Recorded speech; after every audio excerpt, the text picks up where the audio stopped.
The sea has always spoken in whispers. Waves rise, fall, and return, as if breathing with the earth. Beyond the horizon, the ocean holds secrets older than time. It remembers every promise, every oath ever sworn upon its waters. The sailors call it mystery. The poets call it eternity. But the gods know it as truth. Among them, one voice commands the storms. Poseidon, keeper of tides, lord of the deep, guardian of balance. His power is not rage but rhythm, not fury but memory. Each storm is a message. Each calm is a gift. Tonight, we begin a journey into that ancient oath. Not of blood, not of conquest, but of promise. A vow made between sea and man, thunder and silence. Close your eyes and hear the waters stir beneath the stars. Feel the pulse of the tide against the shore. Somewhere, far beyond sight, the ocean is waiting. Waiting to speak again. Waiting to remind us. For in every wave lies a story. And in every storm, an eternal oath. This is the tale of Poseidon's promise. The night was heavy with mist, the sea resting under a veil of silver moonlight. Lyrian stood at the bow of his small vessel, eyes fixed on the endless horizon. He had sailed many waters, but tonight felt different, as if the ocean itself was breathing with intent. The wind was gentle, the sails whispering softly, carrying him into silence far from familiar shores. He closed his eyes, listening, waiting, sensing something ancient beneath the rhythm of the waves. At first, it was nothing but the familiar sigh of the tide against the hull, steady and calm. Then, faintly, like a dream half remembered, came a sound unlike any he had known. It was not song, not speech, but a weaving of both, a melody hidden in the water. Lyrian opened his eyes, heart quickening, for the sea itself seemed to be speaking to him. The notes rose and fell, as if echoing words too vast to be spoken by mortal tongues. He leaned closer over the edge, hearing the voice not with ears, but with his very spirit. The sound stirred memories he did not know he carried, fragments of stories told long ago. Tales of the ocean's guardian, Poseidon, master of waves, keeper of storms, lord of silence. The melody deepened, carrying weight, like a promise that had never been broken. Lyrian felt as though the waters had chosen him, as though he had been called. The stars above flickered, their light caught in the restless folds of the darkened sea. He whispered aloud, though no one was near. "What do you want from me, great ocean?" The waves answered not with crash or roar, but with a steady, pulsing rhythm of reply. It was as though the tide itself was speaking in language older than stone. He could not turn away, for the sound held him, pulling him deeper into its mystery. It spoke of balance, of calm and storm, of vows tied to the very breath of the sea. The more he listened, the clearer it became. He was not hearing imagination, but memory. Memory not his own, but of countless sailors, countless oaths sworn upon restless waters. Each carried forward, kept alive by the god who ruled the endless deep. Lyrian's breath caught, for he realized the ocean was not asking, it was reminding him of something he had not yet learned but had always known. He remembered his grandmother's words, spoken when he was a boy upon the shore. Every wave carries a story, she had told him, and some stories choose their listener. He had thought them myths, soft tales for children, but here, in the stillness, they lived. The sea around him glowed faintly, as though touched by hidden light beneath the surface. The whisper returned, stronger now, carrying 3 words into his heart. Honor the oath. He staggered back, breath shallow, for the words seemed not imagined, but delivered. The ship rocked gently, but the world around him felt vast, infinite, beyond measure. The melody faded, leaving only silence, yet the weight of its message lingered.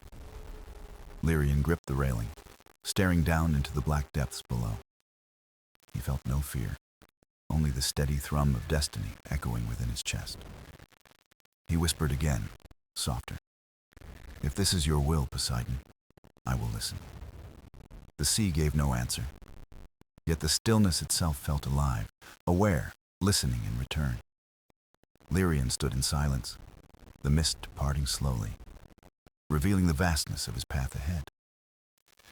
The journey had begun, though he did not yet know its end, nor the storms it would bring. All he knew was that the ocean had spoken, and he had answered. And in that moment, unknowingly, he stepped into the ancient oath of Poseidon. The morning rose with pale light, painting the horizon in hues of gold and silver. Lyrian's ship drifted gently, carried by a current that seemed guided by unseen hands. He scanned the endless water, but the sea held no fury, only an eerie, watchful calm. Then, slowly, a shadow broke the horizon, faint at first, then sharp against the sky. An island, solitary and quiet, appeared like a dream rising from the mist. Its shores glimmered with still waters, so calm they mirrored the sky perfectly. Not a wave touched its sand, not a ripple disturbed its surface. The ocean, restless everywhere else, here seemed hushed into silence. Lyrian steered toward it, his heart both curious and cautious. As his vessel drew near, he noticed the trees lining the coast. Their leaves swayed, but no wind touched them, as if they danced to another rhythm. The island breathed a stillness that felt alive, sacred, almost divine. He anchored close and stepped onto the shore, his boots sinking into soft sand. The air was heavy with salt, yet carried a strange sweetness, almost like memory. He heard no birds, no insects, only the faint echo of his own breath. Every step carried him deeper into mystery, deeper into the heart of the unknown. Ahead, a village of stone huts lay nestled near a curve of the bay. Smoke rose gently from a few chimneys, though no sound of work or life was heard. The place seemed suspended between worlds, not abandoned, yet not fully lived in.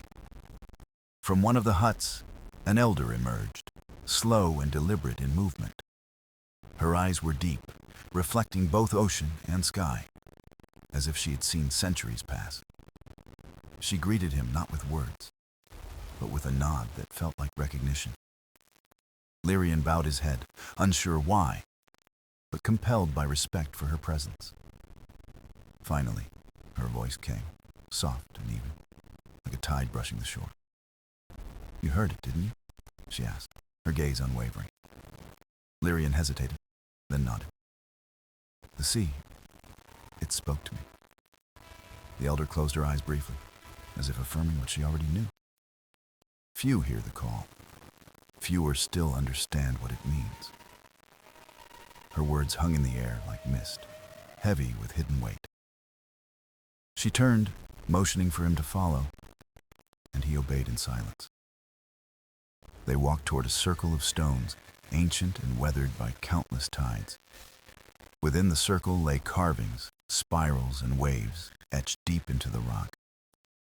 The elder placed her hand upon them and whispered, "This is where the oath was born."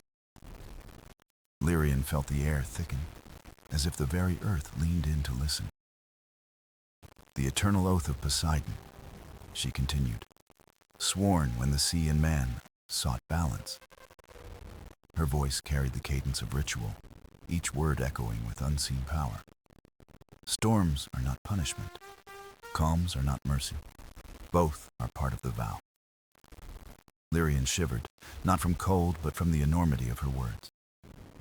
He looked back toward the still waters, their surface unbroken, impossibly serene.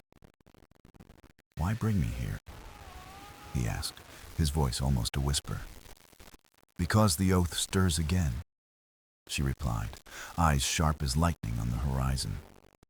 And when it stirs, it chooses a vessel to carry its memory. Lyrian's heart pounded as the meaning grew clear. He was not simply a visitor, but a participant in something far greater. The elder stepped closer, her voice dropping lower as if confiding in the sea itself. Listen well, sailor.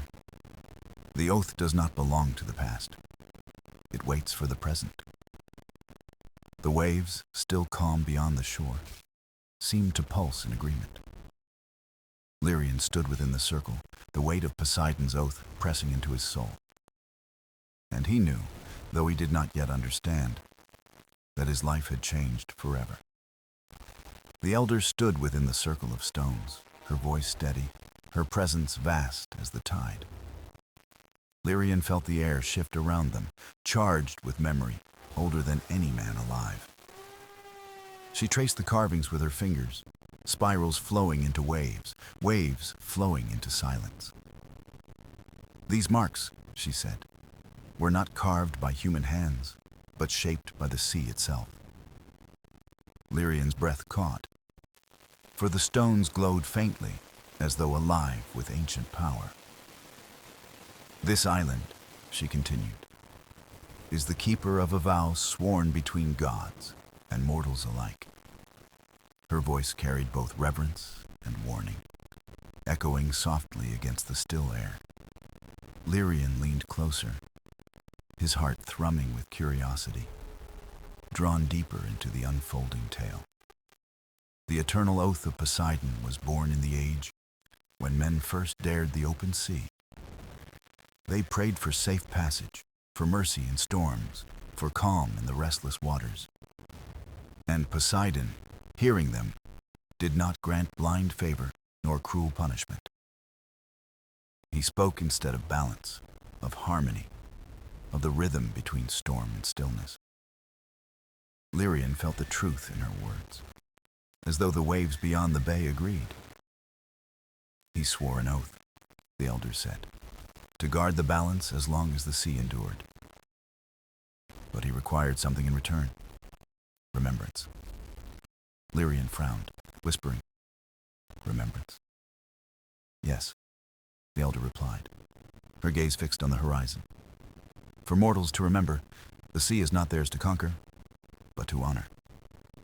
To remember that storms cleanse as much as they break, and calms heal as much as they rest.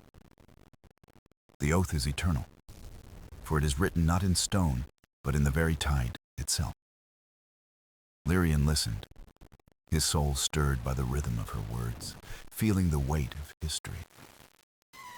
Each time a sailor braves the waters, he steps into the shadow of that promise.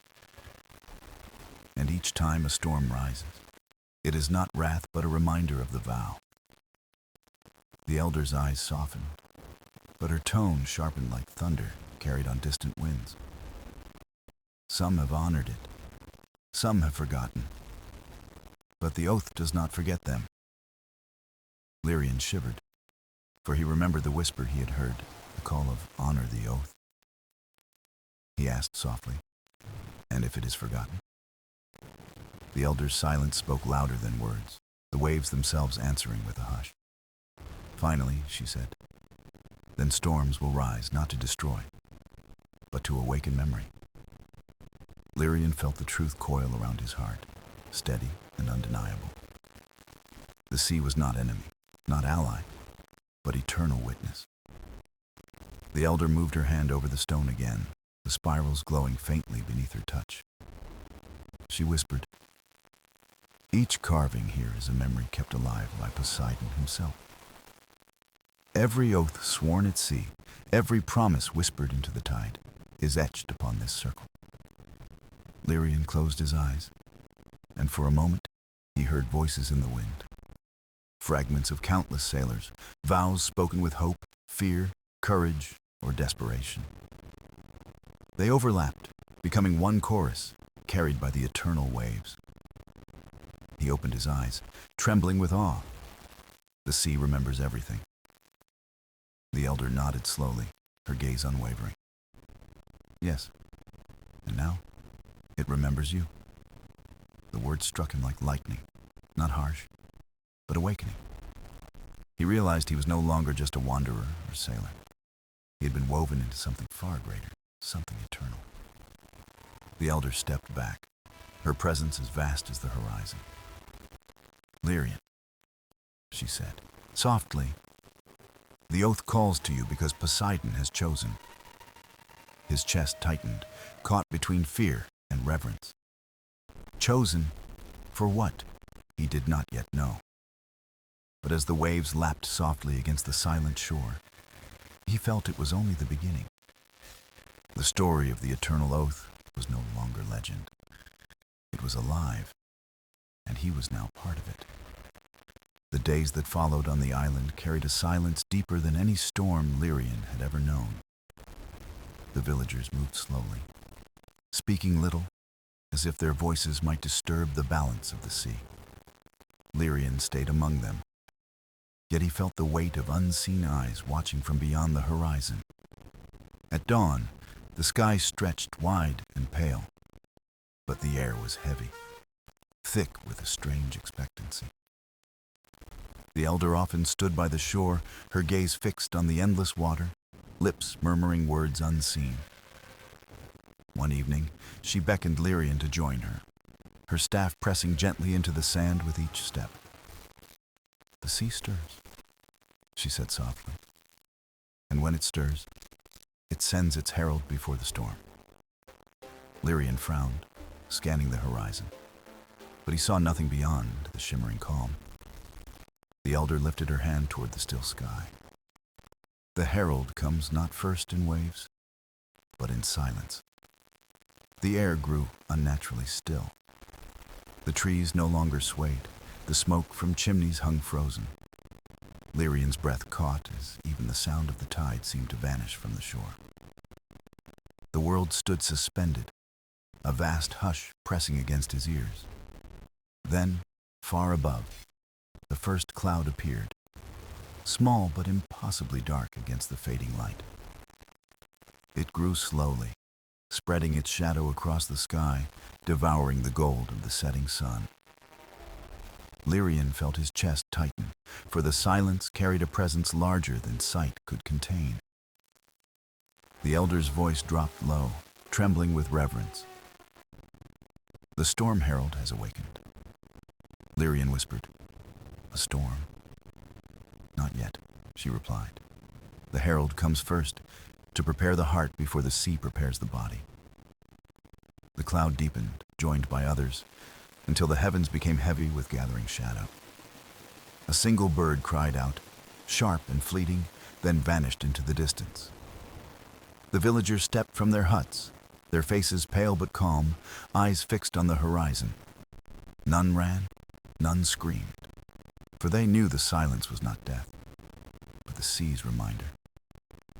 Lyrian felt the earth itself vibrating, a pulse like the heartbeat of something immense. The elder touched his arm. "Do you feel it?" "Yes," he whispered. "It feels as though the sea is breathing through me." She nodded. "That is the herald, not destruction, not wrath, a warning, a call to remember." As the sky thickened, Lyrian saw light flicker within the dark mass of clouds. Not lightning yet, but glimmers like sparks carried from the ocean floor to the heavens. The villagers knelt in silence, their heads bowed toward the ground.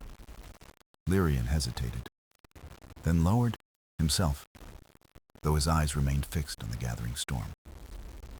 The silence broke, not with thunder, but with a sound like a low chant woven into the wind. It rose, then fell, the rhythm echoing the pulse of waves unseen. Lyrian realized the sound was not made by voices of men, but by the storm itself.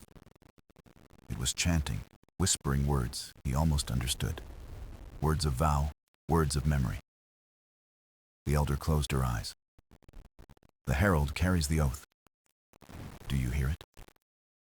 Lyrian swallowed hard, his body trembling, but he nodded. "Yes, speaks. The words seeped into him, not as language, but as weight. Truth pressed into his bones. He felt the vow of Poseidon ripple through the air, carried by the silence before the storm. The clouds swirled tighter, forming a vast circle above the bay, a hollow eye of shadow. At its center, the first flash of lightning cracked silently, light without sound. Lyrian gasped, for within that flash he thought he saw a trident burning in the sky. It vanished as quickly as it came, leaving only the hush of expectation. The elder whispered, "The herald has spoken. The storm will follow." Lyrian's heart pounded, but not from fear. He felt chosen to witness this moment. The villagers rose, returning to their huts in silence, preparing without words for what would come. Lyrian stood by the elder, his gaze still fixed on the restless sky. He knew the sea was no longer waiting. The storm was on its way, and with it, the next step in the oath of Poseidon. The night that followed carried a weight heavier than any Lyrian had known beneath the open sky. The clouds above churned, slow and deliberate, as if the heavens themselves were turning in thought. The villagers lit no fires, for even flame seemed too bold beneath the gaze of the restless sea. Lyrian sat on the shore, watching the tide crawl in, then slip back, each wave slower than the last. The elder joined him, her staff leaving shallow marks in the damp sand beside his footprints. "Do you wonder why you were brought here?" she asked gently, her eyes reflecting the dim horizon. Lyrian nodded. "I feel as though the sea itself called me. Yet I do not know the reason." The elder smiled faintly. "Few are chosen to hear the oath. Fewer still are chosen to answer it." Lyrian turned toward her. "And if I cannot answer, then the storm will pass you by," she said, "but it will leave its weight upon your soul." The waves sighed, a sound like ancient breath curling through the silence between them. The elder leaned closer. "Poseidon's oath is not about power, it is about remembrance." Lyrian frowned. "Remembrance of what?" She tapped the sand with her staff. "Of the first promise made between sea and man." Her voice lowered. "Long ago, when men first set their sails, they prayed to the sea for mercy. The sea listened. It promised shelter for those who respected its depths. But it warned of storms for those who took without reverence, who forgot the balance of life." Lyrian felt his heart stir, for the words seemed carved into him as much as spoken. The elder lifted her gaze to the sky.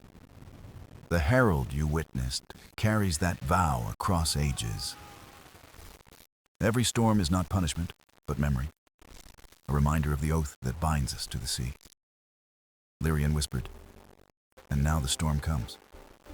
She nodded.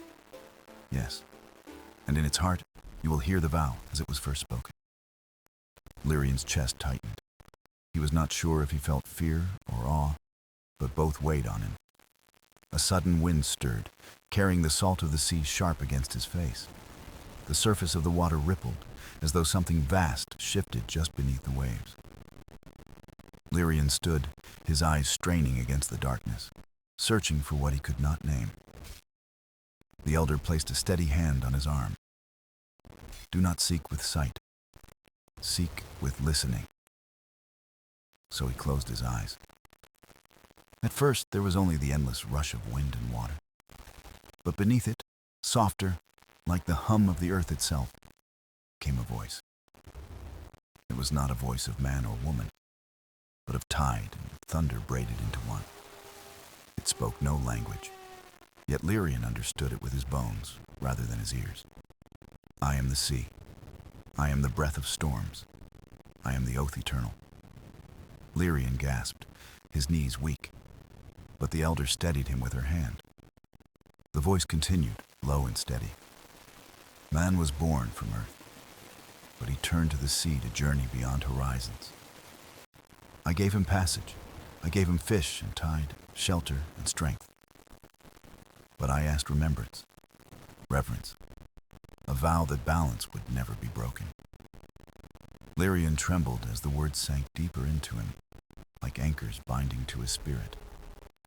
He opened his eyes, but the sea before him seemed different, alive with meaning. The elder's eyes shone as though she too had heard. "Do you feel it now?" "Yes," Lyrian whispered. "It is not a warning. It is a covenant." The elder smiled faintly. "Then you understand why the storm is sacred." The sky rumbled softly, a promise of thunder yet to come. Lyrian lifted his gaze. For the first time, he did not see the storm as threat, but as vow. He felt chosen not to fight it, but to carry its memory forward. And as the first drops of rain fell upon his face, cool and salt-sweet, he whispered back, "I hear you, Lord of the Sea. I will remember." The storm gathered across the horizon, a vast curtain of shadow rolling slowly toward the island's shore. Lyrian stood beneath the weight of the sky, each breath heavy, each moment stretched long with anticipation. The villagers prepared in silence, carrying water, securing nets, tying shutters against the coming winds. They moved not with fear, but with reverence, as though welcoming a guest too great for words. Lyrian followed the elder, his steps uncertain yet drawn by the pull of something larger than himself. She led him to the circle of stones once more, their carvings glowing faintly in the darkening air. "This is where the vow must be heard," she said, her voice rising above the rising breath of wind. The sea rumbled softly, not yet in fury but in promise, as if speaking from its depths to the shore. Lyrian placed his hand upon the stone, and warmth pulsed beneath his palm like a living heart. The elder raised her staff, her face fierce with solemn power. "Now you must listen with your spirit."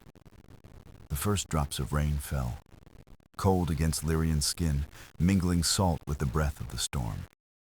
The wind whirled, tugging at his hair, his cloak, carrying whispers like voices too old to name.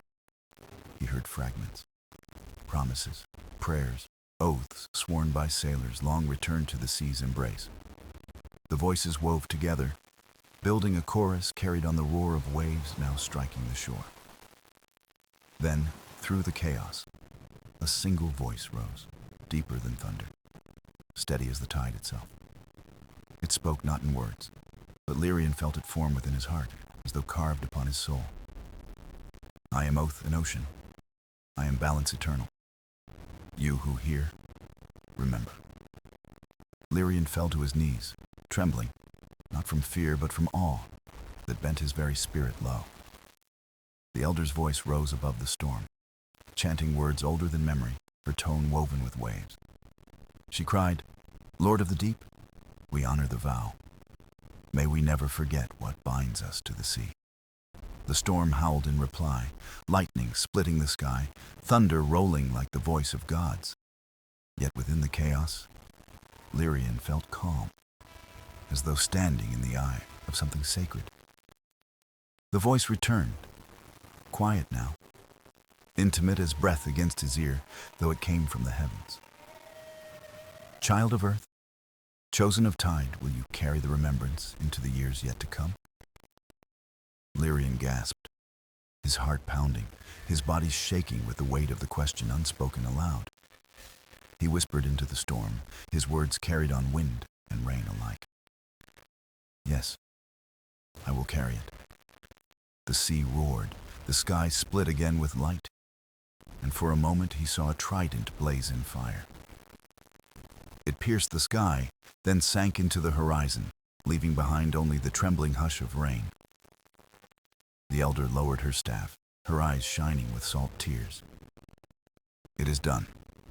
You have answered." Lyrian staggered to his feet, the storm softening though rain still fell in silver sheets around him. He felt a weight within him, heavy but not cruel, a gift that bound him to something vast. The villagers stepped from their shelters, their faces calm, their eyes reflecting reverence for the storm. None asked questions, for they too felt the shift, the way the sea itself seemed to breathe easier. The elder turned to Lyrian, her voice soft yet unshaken. "You are now a keeper of the oath." Lyrian's chest tightened. Keeper, a word that bound him more deeply than any chain could hold. "What does it mean?" he asked, though part of him already knew the answer in his bones. "It means," she said, "that the sea has chosen you to bear its memory across the ages of men."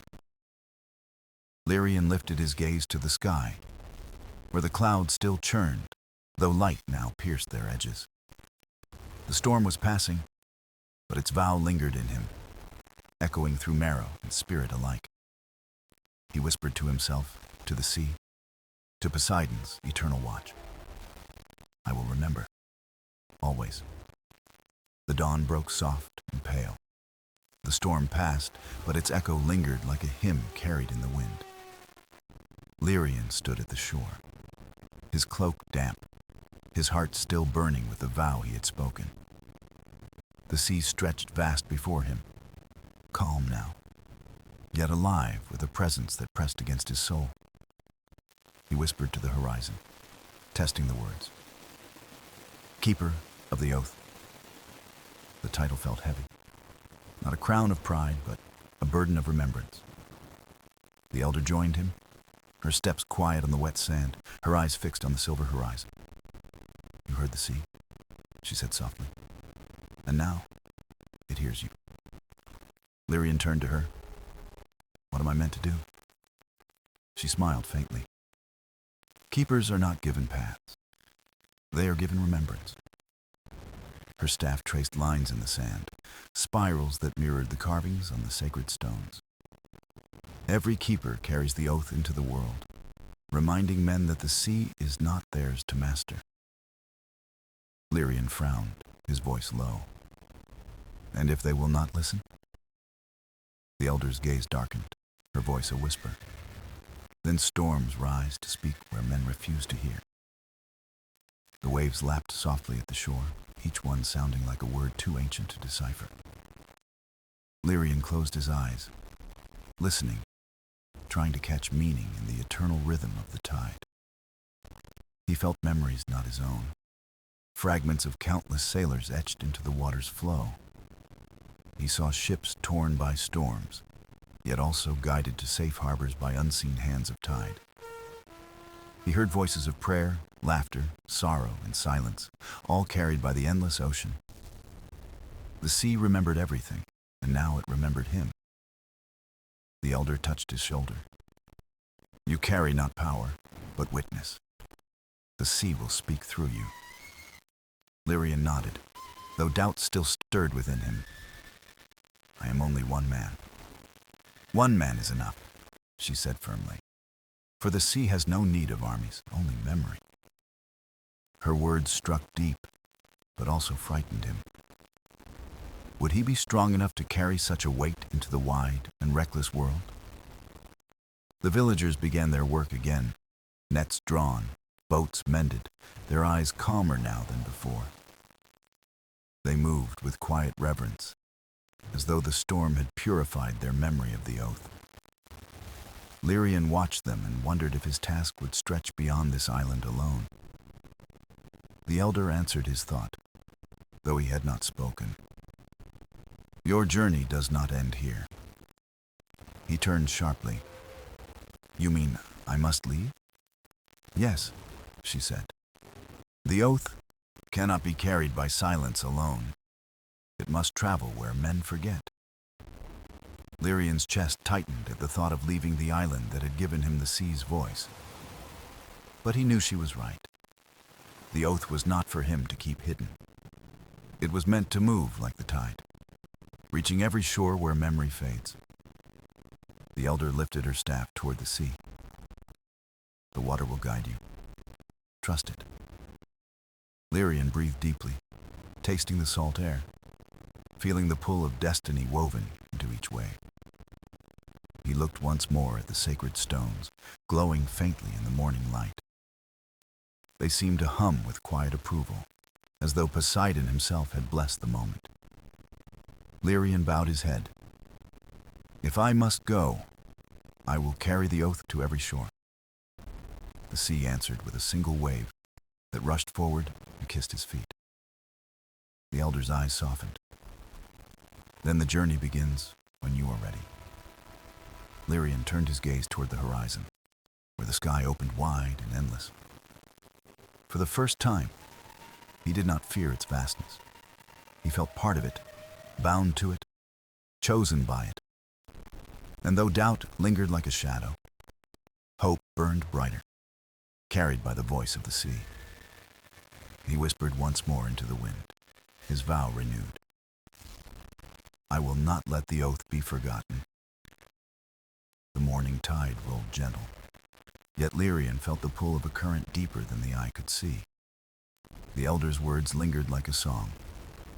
The oath must travel where men forget. He stood on the shore, watching gulls wheel above the silver line of the horizon. Each wingbeat felt like a call to leave, a beckoning into waters vast and unknown. Lyrian's hands trembled as he touched the small wooden boat waiting on the sand. It was simple, worn by years of labor, yet it felt alive under his palm. The villagers had offered it in silence, their eyes filled with reverence and unspoken hope. They understood without words that his path was no longer bound to their island. The sea had chosen him, and to resist would be to betray the vow. Lyrian whispered softly, "Guide me, keeper of tides." The waves answered with a hush, as though the sea itself bowed to his request. He loaded little, a flask of water, dried bread, a charm carved with the spiral of the stones. Each item felt like both anchor and offering, fragile things carried into eternity. As he stepped into the boat, his heart ached with the weight of leaving. The island had been his home, the sea his teacher, and now both became his test. The elder raised her staff, her voice like wind carried through reeds. "You will not walk alone. The sea remembers its chosen." Her blessing wrapped around him like a cloak, warm though the morning air was cold. The villagers remained silent, their faces lined with both sorrow and pride. They knew a keeper was not theirs to hold, but to release into the world. Lyrian pushed the boat into the tide, his hands steady now, his breath even. The waves welcomed him, lifting the vessel gently as though cradling a child. The horizon stretched endless, yet instead of fear, he felt a strange calm. It was as if the sea itself whispered, "Do not fear the distance, fear forgetting." Hours passed, the island shrinking until it was only a shadow on the edge of memory. Lyrian felt the solitude keenly, but within it was also clarity. He was no longer just a man. He was the voice of an ancient oath. The water shimmered, and at times he thought he glimpsed figures in the waves. Not phantoms of dread, but guardians, shaped from foam and light. They drifted beside him, silent companions of the oath, neither hostile nor kind, merely witnesses, as he now was, to the memory of the eternal sea. Lyrian's thoughts turned inward, tracing the weight of the vow he carried. Would the world beyond listen? Or would it laugh at the memory of Poseidon's word? He tightened his grip on the oar. It matters not. The sea remembers. And so must I. Night fell, stars spilling across the sky like jewels scattered by unseen hands. Lyrian looked up. The constellations mirrored in the dark water below. It felt as though he floated between two skies, above and beneath. The sea whispered through the waves, carrying him as though guided by destiny's hand. Sleep came in fragments, filled with dreams not his own. He saw a city of marble crumbling under waves, and sailors bowing to unseen altars. He heard songs sung in languages lost to time, yet clear in his heart. He awoke with the sense that the sea had shown him what once was forgotten. The boat glided on, gentle yet unstoppable, pulled by currents older than man. Lyrian realized the oath was not only a vow to remember, but also to bear witness. He must carry memory where it had been erased, even if met with doubt. As dawn broke again, the horizon revealed a faint outline of distant land. His heart stirred, both anxious and eager. The journey of the keeper had begun, and the world awaited the echo of the storm eternal. The dawn revealed a coastline, hazy in the distance, rising like a secret waiting to be spoken. Lyrian's breath caught, for this was no longer the silence of sea, but the promise of men. The land shimmered with golden fields and cliffs kissed by mist. Yet it felt strangely watchful. The boat drifted closer, carried by currents, as if the sea itself had chosen his arrival. Birdsong reached him, faint yet alive, a reminder that beyond the water, other lives thrived. He whispered, "This is where the oath must live." The shore grew clearer, stone walls rising, and beyond them, rooftops huddled like whispers of a town. Lyrian felt unease. Would they hear the oath, or cast it aside as superstition of the waves? He steadied himself. The keeper was not sent to be welcomed, but to be remembered. The boat touched sand, gentle as a hand guiding a child's step. Lyrian stepped onto the earth, his feet heavy with both hope and burden. The cliffs rose tall behind the beach, and at their base a narrow path wound upward. He began to climb, his eyes tracing the land, every step echoing like a vow renewed. Halfway up he paused, sensing eyes upon him. From the ridge above, a group of villagers watched, their faces marked by caution. One stepped forward, a woman with hair dark as night and eyes sharp as the sea. "Stranger," she called, her voice strong. "What tide carries you here?" Lyrian answered steadily. "I carry an oath, not mine but the sea's." The villagers murmured, shifting uneasily, their voices like leaves stirred by wind. The woman frowned. "See? We owe it no voice. It takes what it will, gives what it pleases." Lyrian's heart stirred. He had heard this doubt in his dreams. He raised his hands calmly. The sea does not take. It remembers. It holds every gift and every loss. His words fell into silence, heavy as a stone cast into deep water. The villagers exchanged wary glances, some skeptical, others uncertain. The woman studied him longer, her gaze searching for truth beyond his words. "What do you seek here?" she asked at last. Lyrian spoke softly, only to remind. The oath was sworn that we should never forget the sea's gift. Her eyes flickered, as though something in her heart stirred at the memory of forgotten tales. But still she shook her head. "Our lives are bound to land, not to the depths. The sea is no friend." Lyrian stepped closer, his voice quiet yet carrying.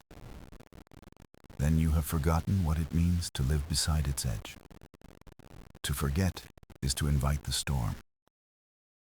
The words struck like thunder rolling across the cliffs, though spoken without anger. The villagers grew still, their unease deepening into something quieter. Recognition. The woman's gaze softened, though shadows of doubt lingered. "Perhaps," she said slowly, "you should speak to the elder. He remembers more than we."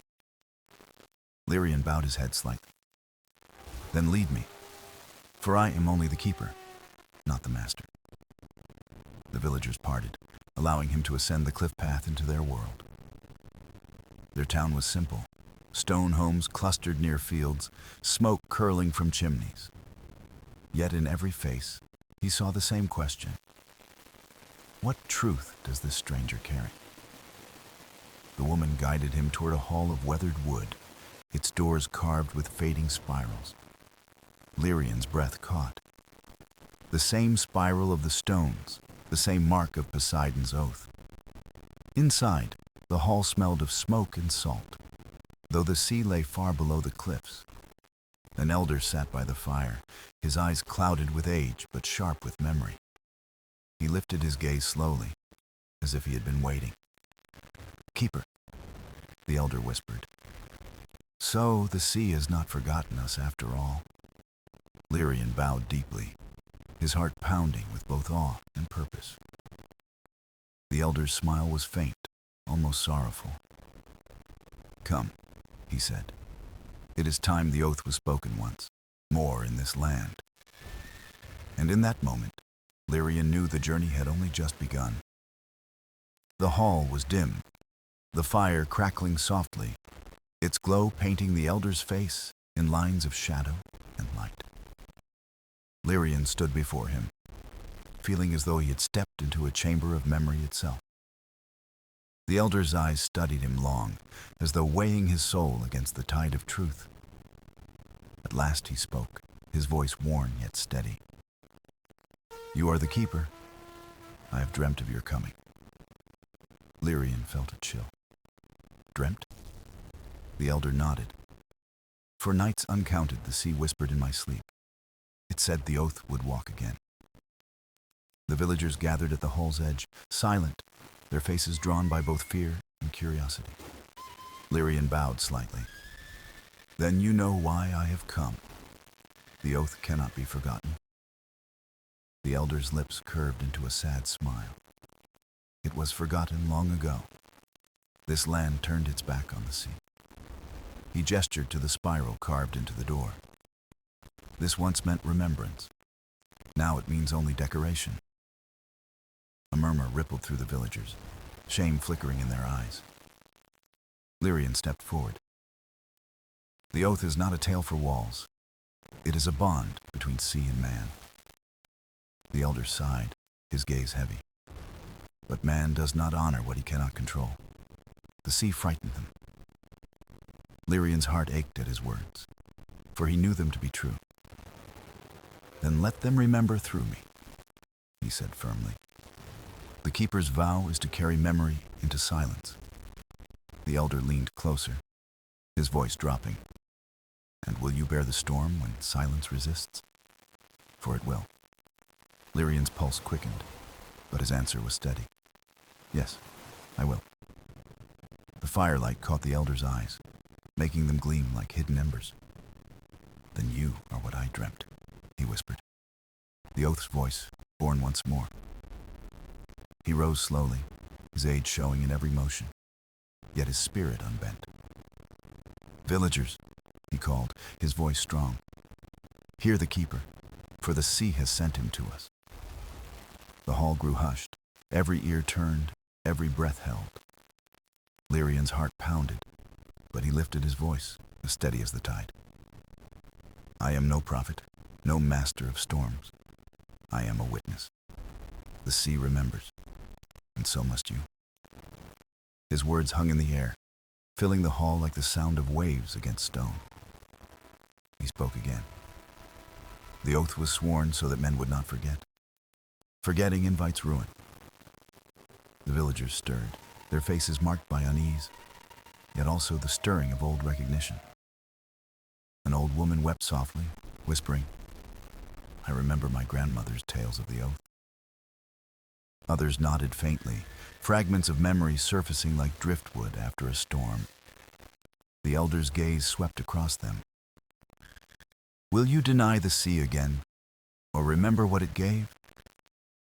Silence answered first, heavy and uncertain. Then the woman with dark eyes stepped forward.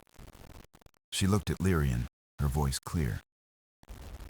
"If you are keeper, then teach us to remember." Lyrian's chest tightened, gratitude and solemn duty weaving together in his heart. He lifted the spiral charm from his cloak, holding it high for all to see. "This is no relic of stone," he said. "It is a mark of bond, a vow eternal." The villagers leaned closer, their breaths mingling, drawn to the simple weight of the words.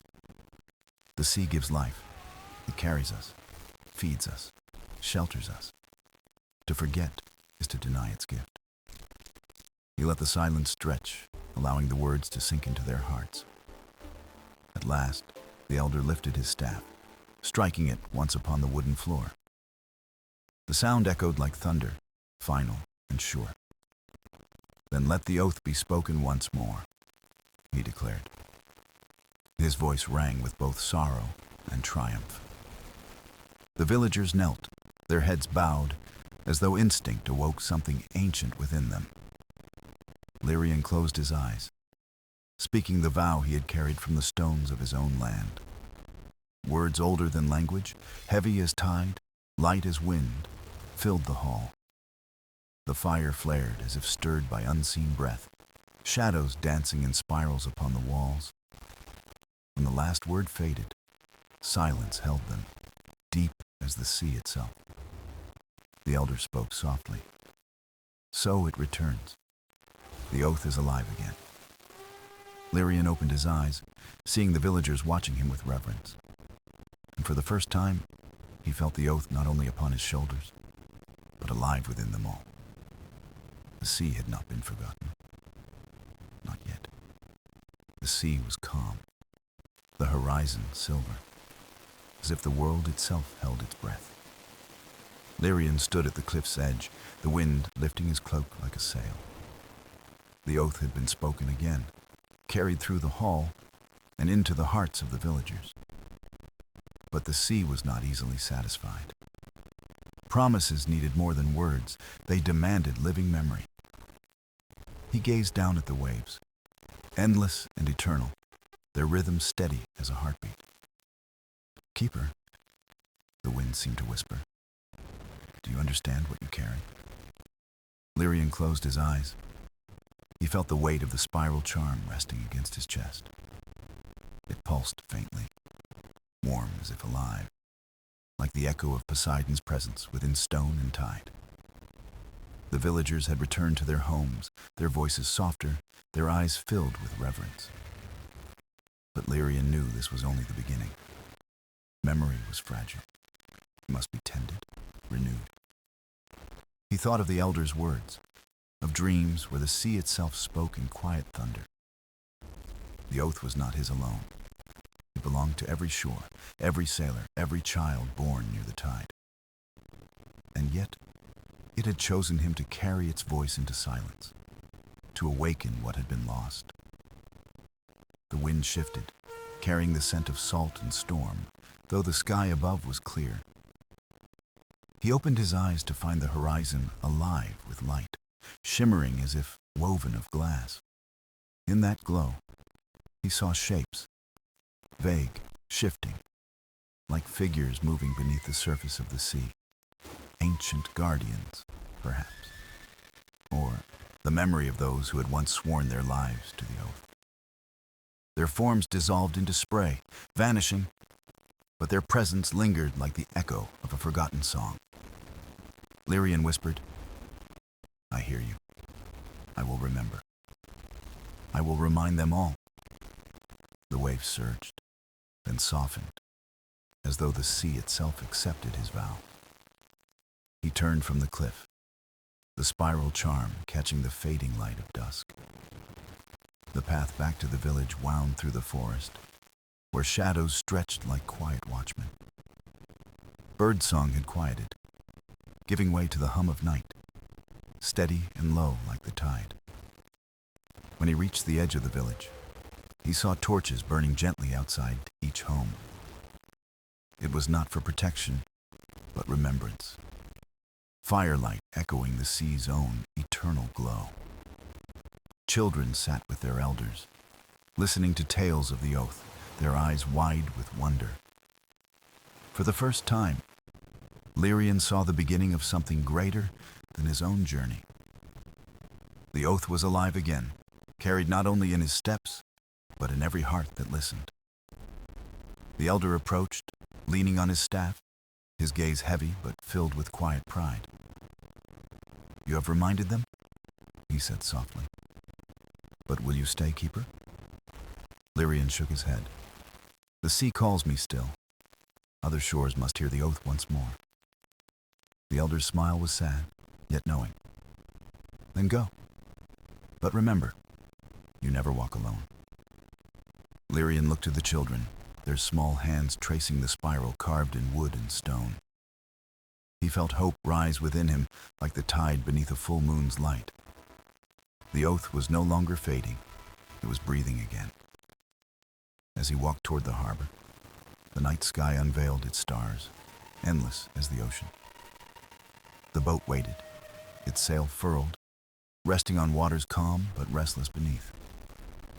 He stepped aboard, his hands steady on the rope, the spiral charm glowing faintly at his chest.